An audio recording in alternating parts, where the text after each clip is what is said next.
Good evening. I'm Doreen Henderson, and this is the 6 o'clock news.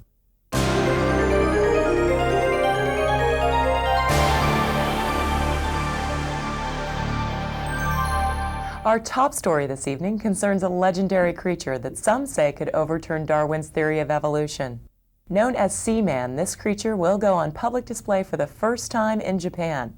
Seaman was first discovered in 1933 by the French biologist Jean-Paul Gasset. However, the lack of any living specimen casts doubt about its existence. All of that changed when a living seaman was captured for the first time near Alexandria, Egypt. This astonishing event has focused worldwide attention on this unique creature. One of the most unusual characteristics of the seaman is its ability to undergo rapid genetic change. This allows the creature to adapt to its environment by morphing into various forms. Researchers have also discovered that knowledge gained by one seaman can be passed on to later generations on a genetic level. This latest information lends new credibility to Professor Gasset's original theory that the seaman has the ability to pass knowledge to future generations, allowing the creatures to contribute to the development of ancient civilizations.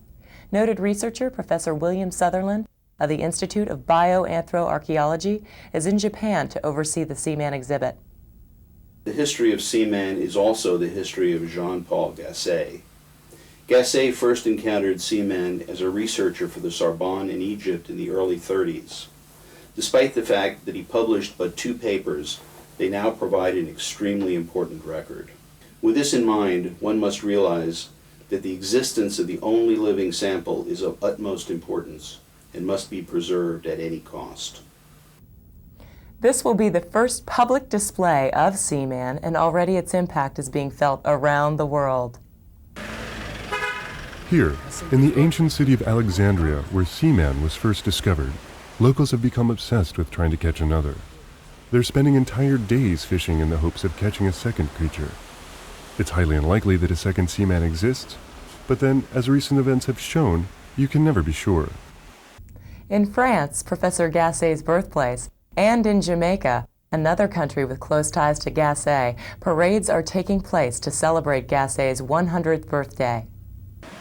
In Paris, the Seaman excitement is reaching a frenzied peak.